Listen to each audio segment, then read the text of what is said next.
Alors le troisième orateur, on fait un tour de France, et le professeur Jean-Luc Jouve de Marseille, qui va faire le point sur l'intervention de NUS dans la correction du pectus excavatum.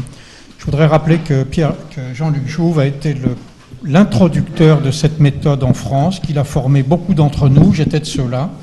Il a déjà communiqué à l'Académie de chirurgie sur une expérience préliminaire. Il a maintenant un recul important, une série importante, et je crois que ce qu'il va nous dire maintenant est tout à fait important. Merci.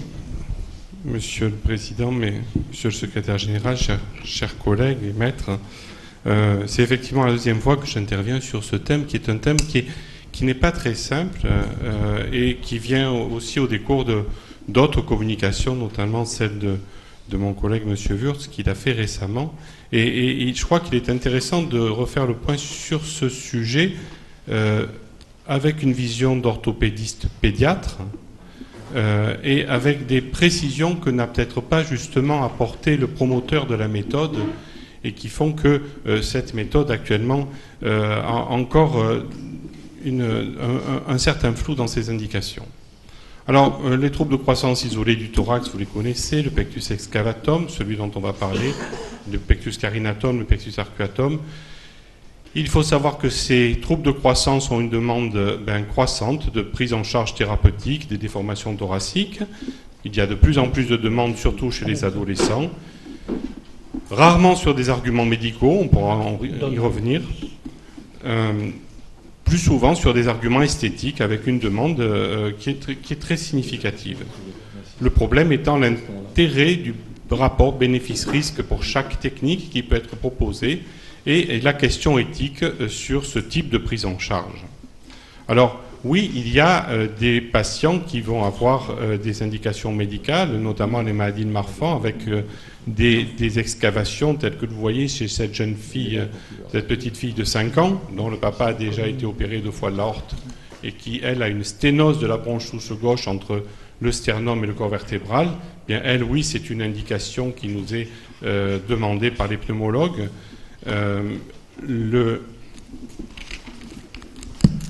Le plus souvent, cependant, ce sont des indications cosmétiques avec des patients que dont vous voyez ici le genre de morphotype, toujours longiligne, toujours et souvent pseudo-marfanoïde, avec pas seulement cosmétique, puisque l'équipe de Lille a démontré récemment qu'il y aurait dans ces déformations des troubles de remplissage du cœur droit qui existeraient et que la correction du pectus excavatum donnerait une amélioration statistiquement significative de la fonction cardio-circulatoire à l'exercice chez les adultes opérés. Et ceci est un élément qui peut être important car il peut expliquer certaines fatigues que peuvent présenter, certains essoufflements que peuvent présenter ces patients, enfants puis adultes. Cependant, élément à prendre avec réserve et modération car ce retentissement clinique, certains s'en servent pour transformer cette chirurgie qui est essentiellement esthétique en une indication strictement médicale. Vous voyez qu'on est toujours dans ce genre de traitement avec une discussion éthique dont on doit tenir compte. Alors, ce qu'il faut comprendre, et la chose sur laquelle je voudrais insister, c'est que cette méthode de NUS qui est décrite comme une méthode universelle, c'est une méthode qui tient son principe du fait que c'est une méthode pour l'enfant, c'est-à-dire que chez l'enfant, le thorax est particulièrement souple, il est essentiellement cartilagineux, et le fait de mettre une plaque sous le sternum, prenant appui sur la partie latérale des côtes, va permettre d'être un tuteur et va modeler, va guider la croissance osseuse du thorax. Et c'est avec cette optique de croissance et de traitement d'un enfant en croissance que cette méthode doit être réfléchie, sachant que la croissance thoracique s'étend sur un âge avancé, c'est le thorax qui va être la partie du corps humain qui va grandir le plus tard. Alors la technique de NUS, elle est connue dans son principe, elle consiste à mettre une caméra, depuis 1998, NUS l'a décrite, avec une caméra que l'on place au niveau de l'hémithorax droit, une plaque qui est cintrée, que l'on met d'abord partie concave vers le haut, en la glissant entre péricarde et sternum, et puis ensuite en la retournant, Alors cette plaque, elle est préparée sur place au bloc opératoire, sur le patient lui-même. Elle est cintrée à partir de fantômes. Et ensuite, on va introduire un thoracoscope qui va vous permettre de voir, comme vous pouvez le voir sur ces images, l'espace qu'il y a entre le sternum et le péricarde. Et par la suite, on va glisser un guide qui a une forme précintrée et prévu pour cela, progressivement et sous contrôle de la vue, entre l'excavation qui est en haut et le péricarde qui est en dessous. Et c'est à ce moment-là qu'il y a bien sûr le temps un peu difficile qui va consister à passer autour de cette excavation et à émerger de l'autre côté. Par la suite, un fil est mis en place, un lac est mis en place.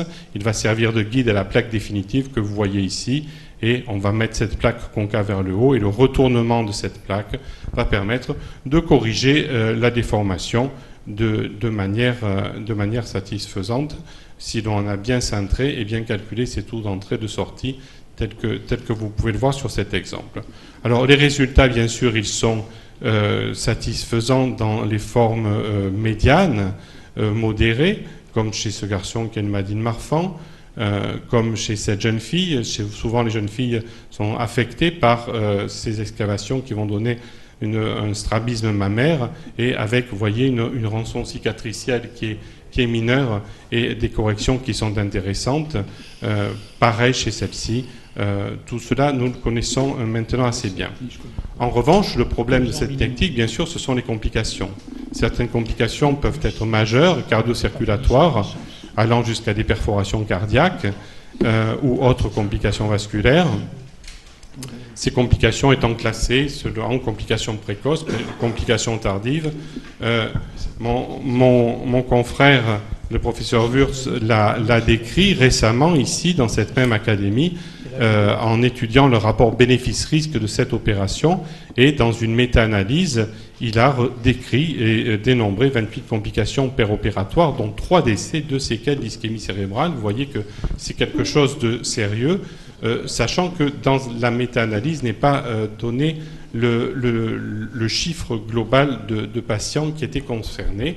Il concluait son message en disant « Alors que le NUS est une réponse inadaptée à la pathologie du pectus excavatum, qui est une anomalie de développement des cartilages costaux, cette technique se développe. Cependant, l'analyse des complications et les études comparatives aux réparations à ciel ouvert ne plaident pas en faveur de son utilisation. » Et je crois que c'est là qu'il est intéressant de pondérer peut-être cette notion en affinant ce que peut être le NUS et notamment ce qu'il devrait théoriquement être, c'est-à-dire une intervention de chirurgie pédiatrique et peut-être pas une intervention chez l'adulte. Car quand je parlais de son auteur en a fait une technique généralisée pour la plupart des pectus excavatum et c'est une technique qui est très opérateur dépendant. Regardez, j'ai fait une méta-analyse de 2194 cas qui sont en prenant les 4 grandes séries décrites dans la littérature. Et lorsqu'il s'agit de séries de chirurgiens qui ont opéré plusieurs centaines de cas, vous voyez qu'il n'y a pas de complications majeures cardio-circulatoires. Il y a des pneumothorax qui sont des formes mineures. Le pneumothorax, il est constant et il s'évacue spontanément. C'est l'air que l'on a fait rentrer dans la plèvre et ce ne sont pas des lésions pulmonaires. Un épanchement cardiaque, 1% d'épanchement cardiaque, 1% d'intellectasie et des infections qui sont rares. Donc, dans des mains expérimentées, cette technique prend une autre dimension. Des complications tardives existent, comme les déplacements de plaques et de barres, mais nous qui les fixons aux côtes, on n'en a plus vu depuis que nous fixons solidement nos barres sur les côtes. Bien sûr, personne n'est à l'abri de sepsis, personne n'est à l'abri d'intolérances aux métaux qui sont décrites. Nous avons fait avec Rémi Colère une série multicentrique après avoir opéré 200 cas, 200 cas dans nos 2 institutions réunies, à Lyon et à Marseille. 70 cas ont été publiés puisqu'ils étaient arrivés en fin de croissance, plaque relevée, avec des résultats où là non plus nous n'avions pas de complications majeures cardio-péricardiques ni vasculaires et un taux de satisfaction qui était de 95%. sans véritable complication péropératoire significative. Et vous voyez ici le drainage, c'est-à-dire un taux de complication qui est assez acceptable. Pour ce qui est de ma série personnelle, vous voyez 120 cas pédiatriques, pas de complications péropératoires, en sachant que, et je crois que c'est là qu'il faut insister, c'est que dans 12 cas, j'ai effectué une voie d'abord complémentaire sous-rétroxyphoïdienne afin de contrôler le passage rétrosternal. Je veux dire par là que dans 10 à 15% des cas, la voie d'abord unique endoscopique me paraît à récuser. Et j'ai réservé cette voie d'abord complémentaire à des patients qui avaient des antécédents de chirurgie cardio-thoracique, bien sûr, pour lever les adhérences entre le péricarde et le sternum, des patients qui avaient sur le scanner des formes sévères, avec des distances, vous voyez, sterno-vertébrales qui me paraissaient rédhibitoires, de moins de 5 cm, ou des rotations sternales qui me paraissaient également rédhibitoires, de 35 degrés. Ces éléments ne sont pas du tout signalés par NUS, et je crois que là aussi, c'est un défaut du promoteur de la méthode, de ne pas donner la limite à partir de laquelle il faut savoir s'arrêter et passer à des gestes complémentaires, comme vous voyez, cette voie sous-rétroxyphoïdienne qui est assez simple à faire, qui honore Dominique Larrey, puisque dans la fente qu'il a décrite, eh bien, on peut maintenant passer des instruments et on peut faire une espèce de digitoclasie qui permet de sécuriser le passage entre le sternum et le péricarde, et peut-être que ce sont ces patients-là qui ont posé des problèmes. Donc, je crois qu'il faut savoir les limites de la méthode. Et vous voyez que lorsque l'on fait une voie rétroxyphoïdienne, eh bien, chez cette petite fille que vous avez vue tout à l'heure, il suffit de faire une incision sur l'axe xyphoïde, soulever le sternum, et on a un résultat qui est satisfaisant en lui faisant courir le moins de risques possible. C'est pareil chez cette jeune femme qui avait un marfan avec une grosse rotation sternale, et elle a 16 ans, et vous voyez qu'elle a elle aussi un résultat qui est intéressant. Pareil sur cette forme majeure pour laquelle on a pu obtenir une correction satisfaisante. Donc en synthèse, cette voie endoscopique mini-invasive, elle a un âge pour lequel elle est idéale. C'est entre 7 et 14 ans, c'est-à-dire lorsqu'on a un thorax en croissance. Et là, il s'agit d'une technique qui s'adresse aux causes de la maladie. Elle a un intérêt éthiopathogénique. La forme idéale, c'est le pectus excavatum symétrique et régulier. Je pense que c'est une indication intéressante dans les demandes esthétiques parce que dans des conditions bien précises, le geste va être peu invasif et sécuritaire. Il y a des indications formelles, bien sûr, qui sont les compressions médiastinales dans les maladies de Marfan, mais avec des abords complémentaires. Une information exhaustive est bien entendu indispensable et il faut savoir faire attendre les patients et les faire réfléchir. Cette technique de NUS, elle a donc une réelle justification physiopathologique chez l'enfant et l'adolescent. C'est un véritable tuteur pour corriger la symétrie de croissance. Il ne s'agit pas d'une technique universelle, contrairement à ce que dit son auteur, mais elle entre dans le panel des options thérapeutiques au même titre que les sternocondroplasties. Certaines contre-indications en sont formelles et nous les avons décrites, d'autres sont relatives, et une conversion en cours d'intervention est toujours possible, comme dans toute chirurgie endoscopique, viscérale ou thoracique. Voilà par exemple l'exemple typique d'un patient à qui j'ai fait une sternocondroplastie sans discuter une technique de NUS avec ou sans voie sous-rétroxyphoïdienne, et la technique de M. Wurz a apporté toute sa satisfaction. Voilà par exemple une enfant pour laquelle la voie sous-rétroxyphoïdienne, vu la distance inférieure à 5 cm, m'a fait imposer un geste immédiat là-dessus. Donc, en conclusion, la demande esthétique, elle ne me paraît pas erronée chez l'enfant et l'adolescent, compte tenu des possibilités thérapeutiques. Et cette technique de NUS peut répondre de façon fiable à ce type de demande, mais elle nécessite une évaluation scanographique soigneuse et connaître les limites, un plateau technique lourd qui peut gérer une complication, et surtout des médecins qui connaissent bien tout le panel des possibilités chirurgicales des déformations thoraciques et peuvent passer à tout moment d'une méthode à une autre. Je vous remercie.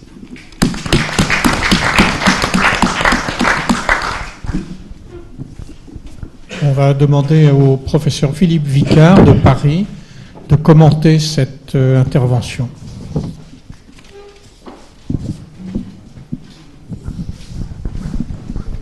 Merci Jean-Luc pour ces précisions techniques et ces précisions d'indication. J'ai 4 questions relativement courtes. La première, c'est tu as dit qu'il fallait qu'ils mûrissent l'indication. Alors, comment tu les fais mûrir, en fait? Parce que c'est vrai que c'est les adolescents qui sont plus ou moins bien dans leur peau, qui viennent à la consultation. Des fois, ils viennent pour autre chose, et puis on leur dit, tu sais, on peut te corriger le thorax en entonnoir. Et puis, réfléchis. En fin de compte, l'expérience prouve qu'ils reviennent à chaque fois. Comment on fait pour les faire mûrir? Moi, je me souviens que j'avais opéré un thorax en entonnoir, et avec l'interne, je vais au vestiaire, et puis il me regarde, l'interne, il me dit, Vicard, pourquoi tu as fait ça? Alors, je dis, pourquoi j'ai fait ça? Parce qu'il fallait le faire, quoi.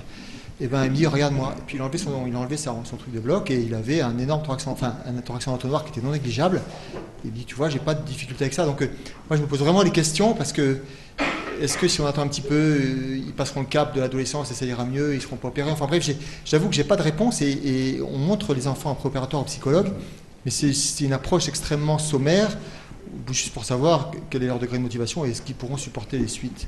C'est la première question. Deuxième question, c'est les suites, justement. Tu étais venu gentiment à Saint-Vincent-de-Paul à l'époque me montrer la technique. Et là, j'avais été surpris de l'importance des phénomènes douloureux post-opératoires. Et c'est vrai, quand on passait le soir à la contre-visite, un jour qui suivait, et même dans les semaines qui suivaient, on avait un peu de peine à les voir comme ça, très algiques. Et là, j'ai découvert récemment, depuis 1 an à Necker, les anesthésistes font des rachianesthésies thoraciques. Alors là, c'est le jour et la nuit. C'est-à-dire que ces enfants, c'est plus les mêmes en post-opératoire. Enfin, c'est plus la même opération, c'est plus les mêmes suites. C'est la même opération, mais ce ne sont plus les mêmes suites. Troisième question, c'est sur l'aspect de la technique, c'est-à-dire qu'on corrige, on met la barre là où les barres au niveau du sternum, souvent assez basse, au niveau de la xiphoïde, mais c'est vrai qu'il y a des défauts sous-jacents comme une dépression horizontale sous-mammaire, ou parfois une saillie antérieure des omoplates costaux en cloche, et qui persiste en post-opératoire. Et des fois, les patients nous disent, pourquoi vous n'avez pas corrigé ça? Alors, je ne sais pas si tu as des artifices techniques pour ça. Et la dernière question, c'est comment tu évalues les résultats, en fait? Je te remercie. Merci. Comment faire mûrir un enfant? D'abord, il est hors de question de poser une indication opératoire à la première consultation. Ensuite, chacun a sa façon de gérer ce genre de situation. Mais à Marseille, c'est assez simple. À partir du moment où les parents vous disent que ça fait 2 ans qu'il n'est pas allé à la plage, qu'il ne s'est pas mis en maillot et qu'il n'a pas enlevé le t-shirt pendant tout l'été, c'est que le retentissement psychologique commence à être significatif. La deuxième chose, oui, effectivement, la rachianesthésie, c'est quelque chose qui change radicalement les 5 premiers jours, parce que ce sont les 5 premiers jours qui sont difficiles, mais pour ça, il faut qu'on ait qu'on soit, c'est ce que je disais dans ma conclusion, dans un staff, dans une équipe où il y ait des chirurgiens thoraciques, des anesthésistes qui connaissent la thoracique, etc. Concernant ta troisième question, les défauts sous-jacents, je n'ai pas de solution miracle. L'équipe lilloise a eu le bonheur de nous adresser une jeune plasticienne qui fait du lipophilie. Et ça améliore bien ces excavations résiduelles. Ça a été développé à Lille et chez nous, elle nous a bien récupéré des situations de petites excavations résiduelles qui arrivent à être remplies par de la graisse grâce au lipofilling. Et concernant ta dernière question, alors pour l'évaluer des résultats, j'en ai pas parlé.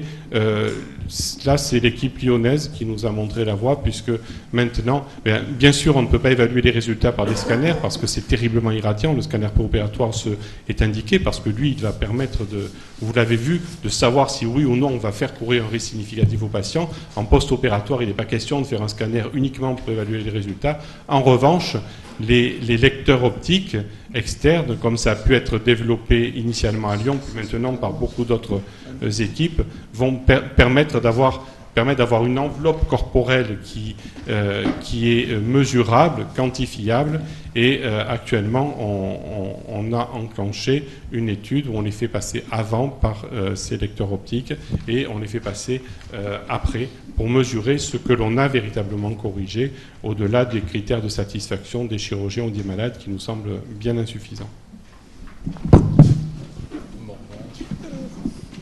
Juste un point que tu n'as pas dit, Jean-Luc, dans ton exposé, me semble-t-il, c'est quand enlèves-tu la barre? On enlève, c'est un tuteur, donc on va la lever. Le promoteur de la méthode dit 2 à 3 ans, mais quand on opère un petit enfant de 5 ans, il faut la retirer avant, et parfois il faut même la changer parce que on est embêté. Sinon, chez l'adolescent habituel, c'est 2 à 3 ans, ce qui nous conduit non pas je pense, comme le dit Nus, au fait que le thorax est fixé dans cette position, c'est que plutôt que le thorax a fini sa croissance et qu'on enlève le tuteur comme on enlève un corset au terme du traitement d'une scoliose. Philippe Montupin. Oui. Jean-Luc, merci beaucoup pour cette série d'une importance mesurée. Et si je me permets d'intervenir comme viscéraliste, c'est parce que depuis l'année 2000, c'était à Atlanta et on voyait déjà apparaître les premières grandes séries dans tous les congrès internationaux de chirurgie pédiatrique où la technique de Nus, sans exception, jusqu'au dernier européen auquel je pouvais assister, a été présentée avec des séries. Alors j'ai même vu, au début des années 2000, en live, enfin sur l'écran, la complication de perforation cardiaque rattrapée par un bon chirurgien expérimenté, mais c'était les débuts de la chirurgie thoracoscopique. Alors, les questions que je voudrais poser quand même, c'est que, effectivement, l'âge n'est pas très bien déterminé, mais qu'est-ce qui permettrait d'encadrer les indications de manière telle qu'il n'y ait pas des séries de plusieurs centaines de patients pour le même centre, et je citerai, pour être plus précis, l'association de Strasbourg et de Luxembourg, qui réunissent à d'eux plusieurs centaines de patients, ou telle équipe allemande, dépassant 500 patients. Et là, on peut se poser une question de dérive de l'indication d'une excellente technique. Et puis, une autre question qui est, elle, purement technique, c'est celle du cintrage de la barre, qui demande obligatoirement une certaine expérience et dont tu n'as pas parlé plus précisément, mais il est certain que cette expérience ne peut s'accroître qu'avec un grand nombre de patients également. Enfin, le retrait de la barre est une question qui vient d'être évoquée, mais qui se pose évidemment pour tous ces patients. Je suis tout à fait d'accord avec toi, Philippe. D'ailleurs, au demeurant, si en 10 ans, on a fait 120 cas à Marseille et une petite centaine à Lyon, c'est parce qu'on a des indications qui sont autrement mesurées que ce qu'elles peuvent être outre-Atlantique. Et effectivement, la dérive que l'on peut observer dans les congrès internationaux, on ne l'a pas en France, c'est certain. Et quand Rémi dit que je suis un grand poseur, j'ai 120 cas. C'est ce qui ferait sourire dans un congrès international. On est bien d'accord sur ce côté-là. Il est vrai aussi que l'expérience venant, le cintrage est important et il y a des moments où actuellement je convertis. Il y a 2 cas que j'ai convertis en cours d'endoscopie parce que j'étais pas sûr de moi. Et plus on vieillit, moins on est sûr de soi dans cette chirurgie. Monsieur Wurtz. Bon, le NUS, c'est une intervention qui me fait très peur à cause des complications quand même qui sont nombreuses, qui ont été décrites dans la littérature. Alors il est certain qu'avec une bonne technique, vous pouvez éviter les perforations cardiaques. Il y en a quand même eu 18 qui ont été rapportées dans la littérature. Et les plus récentes ont été le fait d'équipes parfaitement entraînées, notamment à Berlin. Il y a eu une perforation mortelle, le 488e cas. Bon, ça, c'est le premier point. Donc, personne n'est à l'abri. Et le problème est de savoir, a-t-on à sa disposition de quoi faire une circulation extracorporelle. On peut éviter aussi, avec une bonne technique, les déplacements secondaires des barres, qui peuvent aussi cisailler l'aorte, provoquer des fausses anévrismes, ça a été décrit. Mais il y a un certain nombre de complications qui sont inévitables. Et c'est ça qui me fait peur. En particulier l'interruption aiguë de la veine cave inférieure. Il y a 3 cas dans la littérature. Il y a un 4e cas qui a été rapporté dans l'expérience de Necker qui a été présentée en janvier dernier. Il y a également les hémothorax retardés dus à des érosions de la mammaire interne et qui peuvent engager le pronostic vital. Et puis vous avez également des complications mécaniques, notamment dans les marfans, avec des traversées de la barre qui perforent et qui traversent le sternum. Et récemment, dans Annals of Thoracic Surgery, à l'ablation de la barre, il y a eu une hémorragie cataclysmique provoquée par la mammaire interne. Donc, tout ceci me fait extrêmement peur. Et la question qui peut se poser, il y a quand même une alternative fiable chez l'enfant, c'est le vacuum Bell. Le vacuum Bell, l'équipe notamment de Saint-Étienne en a une bonne expérience avec d'excellents résultats. Moi, j'avais commencé à l'utiliser, je pense d'ailleurs été le premier chirurgien français à utiliser ce vacuum Bell. Et avant la puberté, ça donne de très bons résultats, ce qui permettrait d'éviter un certain nombre de nus. Voilà les remarques. Et alors, dernier point, excusez-moi d'être un peu long, mais il y a eu une étude récente qui a été effectuée en Turquie qui a démontré qu'il y a une interruption définitive des mammaires dans 70% des cas chez ces patients, ce qui est une hypothèque à long terme pour la réalisation d'un pontage coronaire. Ça, ceci est à prendre en considération dans cette technique. Je crois qu'il faut reprendre ce qu'a dit Pierre Lascombe tout à l'heure, c'est-à-dire que lorsque vous décrivez une méthode, à un moment donné, si la méthode n'est pas suivie avec les critères que vous décrivez, vous n'en portez pas l'absolue responsabilité. C'est-à-dire que nous, enfin, pour notre compte, on a des critères extrêmement précis à partir desquels on recule. Et je crois que, pour vous donner un exemple, on m'a demandé à Saigon une fois de montrer une technique de NUS. Quand j'y suis retourné l'année d'après, on m'a dit finalement ce thoracoscope ne sert à rien. Nous le faisons tous sans vision endoscopique, uniquement à l'aveugle, en restant en contact de la paroi. Donc ceci pour vous dire que à partir d'une méthode, chacun joue sa carte un petit peu comme il le sent. Et si je fais vos sternocondroplasties, Monsieur Liot, c'est parce que justement, je partage complètement cette opinion. Il n'empêche que chez l'enfant, ça a de bonnes indications.